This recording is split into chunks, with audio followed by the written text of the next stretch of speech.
একটু খাবার করে দিয়েছি। ঠিক আছে। বলছি আমাকে আমাকে ক্ষমা করে দেবেন। না জেনে না চিনে অনেক ভুল ভাল কথা বলে ফেলেছি, ভুল হলে ক্ষমা করে দেবেন। ঠাম্মি ঠাম্মি, আপনি খুব ভালো। আপনি এই কদিনে আমাদের জন্য যা যা করেছেন, তারপর ক্ষমা চেয়ে প্লিজ আমাদের লজ্জা করবেন না। আর ঠাম্মি, এরম ভালোবাসা আমরা অনেক দিন পর পেলাম। Thank you so much. আচ্ছা, আমাদের তো ওদিকে দেরি হয়ে যাচ্ছে, অথচ কুসুম এখনো বেরোলো না। আমি ডেকে নিয়ে আসি। হ্যাঁ হ্যাঁ,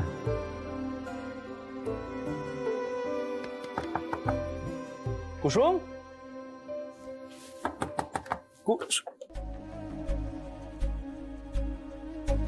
আরে তোমার হাতে ব্যাগ কোথায়? কেন? ব্যাগ দিয়ে কি হবে? আমি বললাম যে আজ সকালে আমরা বেরোবো, আমাদের এক্ষুনি বেরোতে হবে। আমি আমার সিদ্ধান্ত জানিয়ে দিয়েছি ছোট সাহেব, আমি যাব না। কুসুম, আমি কিন্তু শুধুমাত্র তোমার জন্য এখানে এসেছি, সবাই ওখানে অপেক্ষা করছে, চলো। কুসুম, অনেক হয়েছে, চলো। আমি যাব না মানে যাব না ছোট সাহেব, এতে জোড়াজোড়ি তো কোনো ব্যাপার নেই। কিন্তু তোমাকে জোর না করলে তুমি কোথায় যাচ্ছ বলো? আর তাছাড়া ভালোবাসায় তো এইটুকু জোর করা চলে। কার ভালোবাসা? কিসের ভালোবাসা? জাদুকর, অনেক হয়েছে জাদুকর। ভাইটা ভুল করেছে, এবার ক্ষমা করে দাও প্লিজ।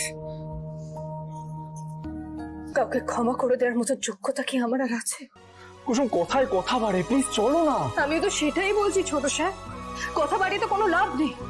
আমার ওই একই কথা, আমি এই বাড়ি ছেড়ে কোথাও যাব না। এবার আপনারা কি করবেন সেটা সেটা আপনারাই বুঝেন। এনাফ ইজ এনাফ কুসুম, সবকিছুর না একটা সীমা থাকে। ঈশান, কুসুম এখানেই থাক, তুই চল, আমাদের ফিরতে হবে। জাদুকর, জাদুকর আমার কথা শোনো, ভাইটা ভুল করেছে। তুমি চলো, আমি বাড়ি যাবে। ঈশান, তুই যদি না যাস এখানেই থাক, আমি গেলাম। আমি এলাম। দুগ্গা দুগ্গা।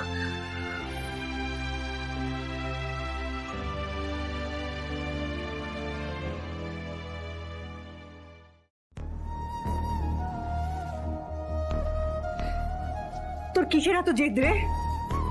ওরা সেই চন্দননগর থেকে মালদা এলো শুধু তোকে ফিরিয়ে নিয়ে যেতে, আর তুই গেলি না।